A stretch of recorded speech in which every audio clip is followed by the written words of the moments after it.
ত্রয়োদশ জাতীয় সংসদ নির্বাচনে ভোটের ফল চ্যালেঞ্জ করে হাইকোর্টে আবেদন করেছেন ঢাকা ১৩ আসনের জামায়াত জোটের প্রার্থী বাংলাদেশ খেলাফত মজলিসের আমির মাওলানা মামুনুল হক। এই আসনে জয়ী হয়েছেন বিএনপির প্রার্থী ববি হাজ্জাজ। হাইকোর্টের সংশ্লিষ্ট শাখায় মামুনুল হকের আইনজীবী এই আবেদন করেন।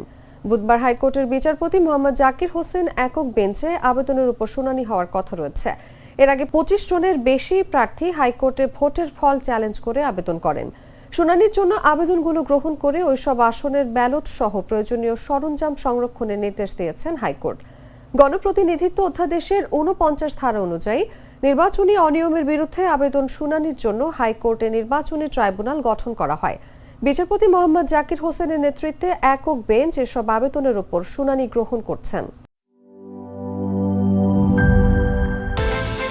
বিকাশ পেমেন্টে ১০,০০০ টাকার বেশি অফার।